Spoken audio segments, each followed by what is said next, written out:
There's a hunger that drives most men, a hunger to be seen, to be recognized, to be chosen, to be celebrated. It doesn't start as ego, it starts as ache, a quiet, unspoken ache to matter. And for a long time it seems noble, because hunger fuels discipline, hunger births drive, hunger builds things, until it doesn't, until hunger becomes the very thing that keeps a man from ever arriving. Most men don't know they're hungry because they've fed on performance so long it feels like purpose. They've built brands, businesses, bodies, platforms, and it looks like success, but it's actually survival. The man who is still hungry measures his worth in mirrors.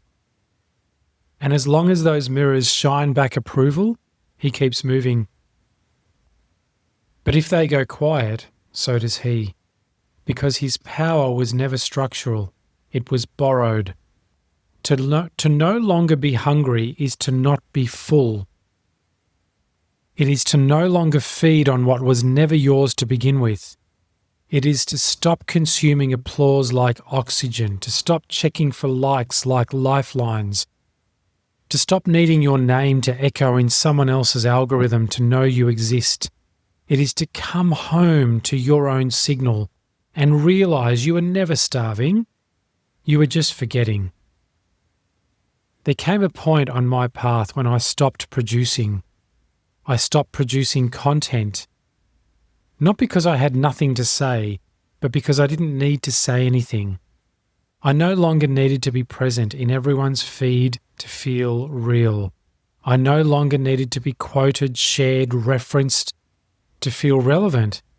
And in that stillness, something new emerged. Not absence, not silence, but sovereignty. A rhythm not built on reaction, but on resonance. A kind of peace that didn't need to be posted about every day. The man who is no longer hungry doesn't shrink, he sharpens. His words become fewer, but they land harder. His actions become slower, but more precise, more exact. His movements become quieter, but more magnetic. Because he no longer builds for applause, he builds for alignment. And people feel that. They don't always understand it, but they feel it. Because hunger has a scent, it has an energetic signature. And when it's gone, trust enters the space. A woman can feel when a man is still hungry, hungry to be right, to be praised, to be needed, and it creates pressure, distortion, demand.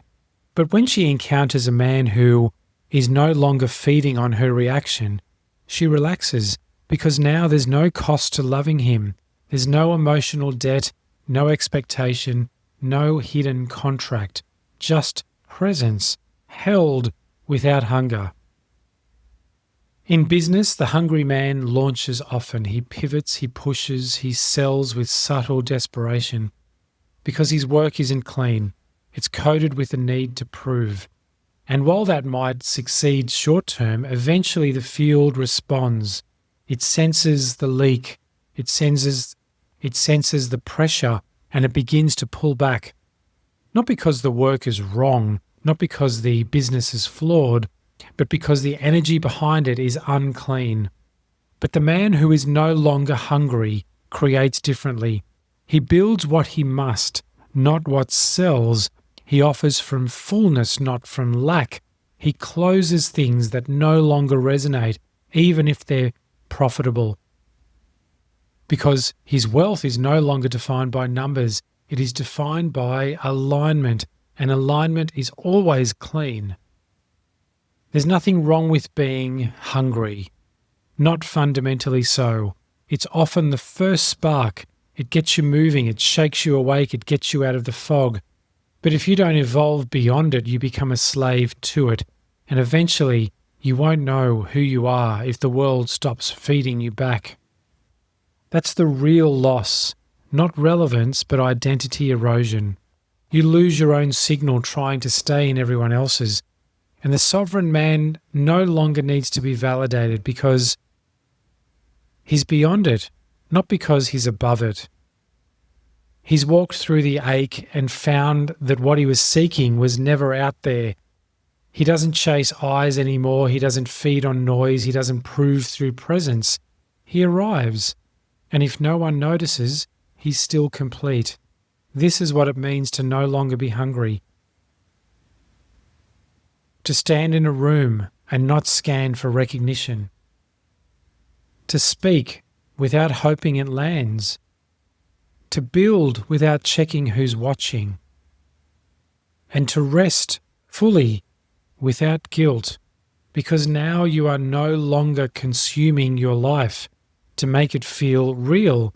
You are inhabiting it fully, clearly, coherently. You don't need to be full of noise to be full of power. You don't need to be fed by others to feel alive.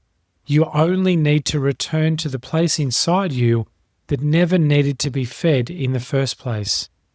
The hunger was always just a story, and the ground beneath it was always still. Welcome to The Architect Speaks.